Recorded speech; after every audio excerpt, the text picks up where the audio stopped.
I was so tempted, and this is kind of me moving on to my sort of, in a way, kind of first heat of the night, and only, really. When John Cena was chasing Michael Cole into the fans at the end of the night, Right. I wanted absolutely nothing more than for Dean Ambrose to be standing in that crowd and just crack Cena over the head with like a beer can or something. Just something to incapacitate Cena to the point that Ambrose can get the upper hand. And the reason I say that is because you have so much talent between FCW, NXT, SmackDown now, really, superstars. There's so much there. And you're using 5% of it, if that. You don't have faith in anybody lower in the card, so you put the Big Show in the spot that you were going to originally put Lord Tensai, who was a complete and utter failure. Right. And I really want to make note that both of those guys are 40 or over. Exactly. So my real question here is, why is no young, legitimate, entertaining talent getting that top spot against John Cena? It couldn't possibly be worse than what the Big Show's doing right now. I'm not saying that the Big Show is talentless or horrible or not entertaining or anything like that, but everything that we're getting between Cena and Big Show, either A, we've seen before with those two guys together, or B, we've seen before with somebody else against John Cena. I want something new. I want to see Dean Ambrose come out and talk about how John Cena is the biggest bully in the WWE. It just so happens that instead of picking on guys that people dislike, he picks on guys that people, or the other way around. Instead of picking on people that the crowd likes, he picks on people that the crowd dislikes, so he gets away with it. I want to see Ambrose say that. I want to see Ambrose come out there and talk about how he's John Cena's worst nightmare because he's the poor kid that grew up in the ghetto, growing up in that ghetto right next to where John Cena was living in suburban Boston. You know what I mean? Yeah, dude. That's the kind of material I want, and we're not getting anything even close to it. Instead, we're getting a corporate giant, both of which we've seen far too many times before. You know, actually, I'm really glad that you put this out there for our listeners and for me because, look, I'm loving this incarnation of Big Show. You know that. I actually am enjoying this program. You know that too. Here's my problem, though, Ashton, and this is where it almost causes somewhat of an end game for me as a viewer.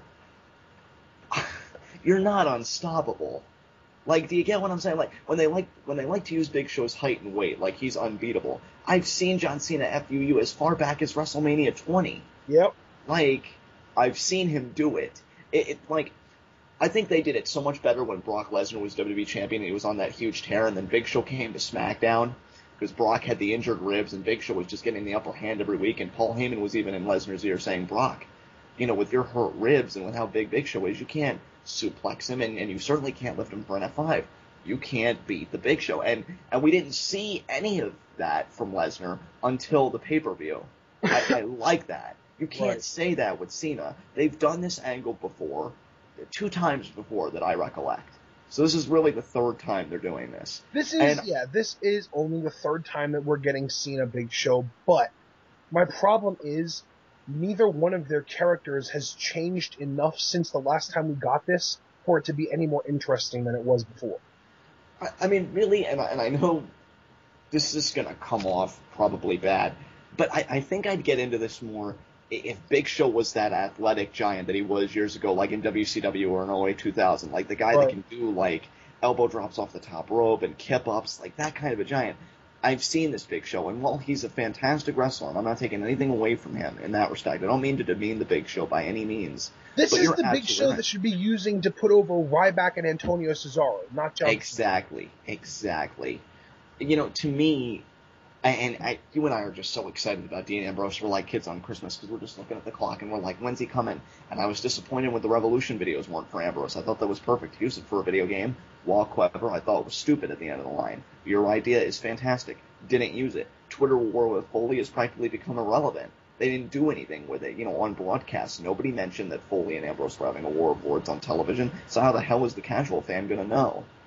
And to me, they've had so many avenues to go with this kid it kind of worries me about what they're actually going to do when And the you know time what, dude? comes. Here's my thing. To me, the best heels have always been the ones that, if they were doing what they were doing to a heel, they'd be a babyface. Those have always been the best heels.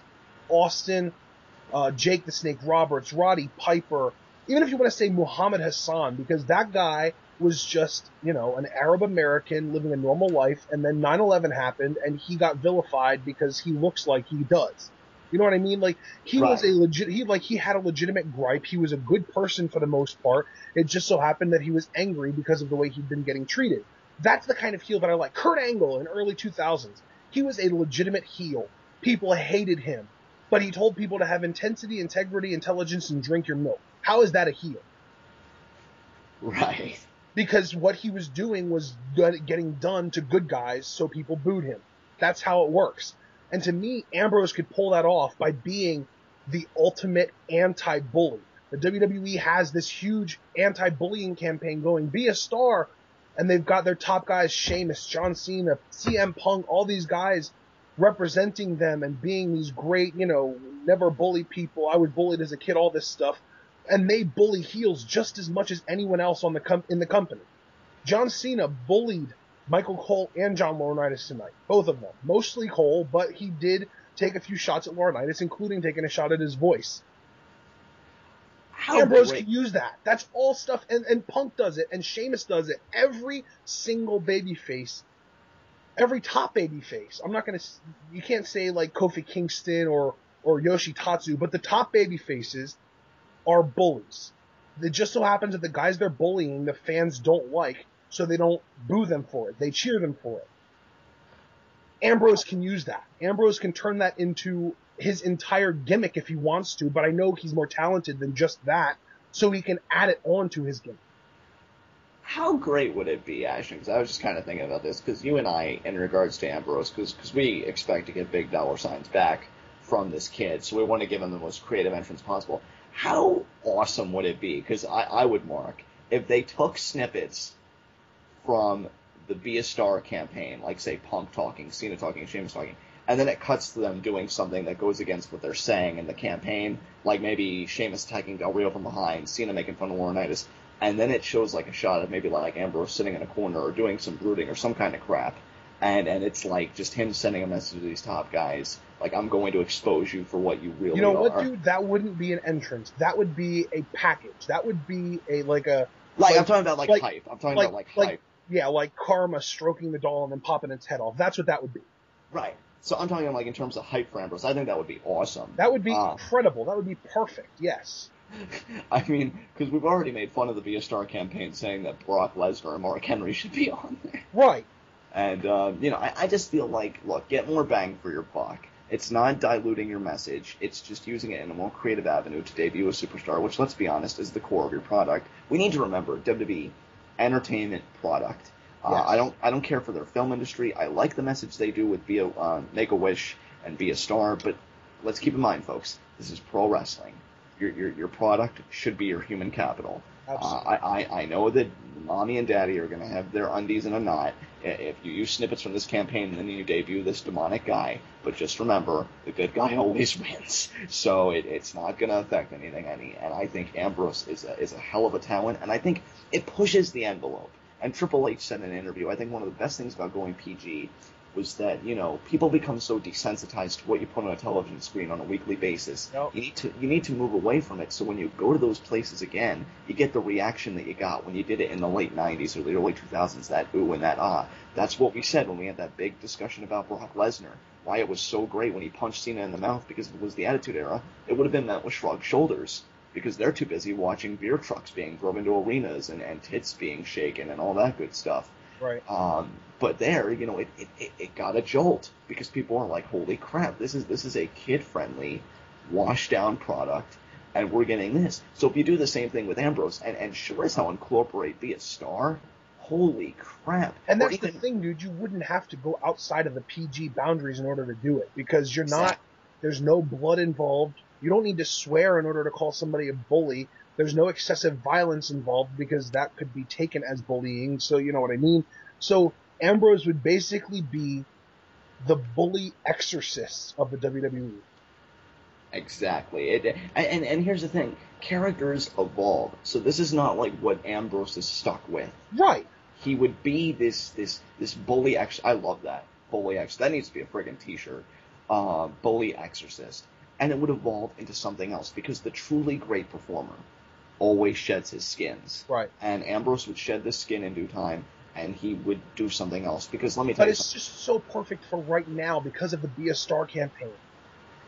Because here's my thing. This guy, to me, and this is not to put down Cesaro, Ryback, or Sandow, because these guys all had creative entrances in their own way. I just don't want creative for Ambrose. I want something I'm going to remember. Something that, like, when I turn my TV off, or it cuts to commercial, depending on when they debut them, I'm like, damn, what was that? Right? I want 3 to 4 weeks of hype being, like, the video packages, like you said.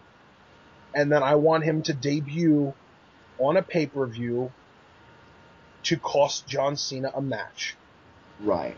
That's what I want. That's the, like, as the frickin', you can call me Dean Ambrose spokesman of the YWC since Alex is the Daniel Bryan spokesman. That's what I want. That's, like, if I get less than that, I'll probably be happy. But if I get anything, like, even close to that, I will freak out and mark out and just be ecstatic. But we are rambling a lot here. I think we should actually talk about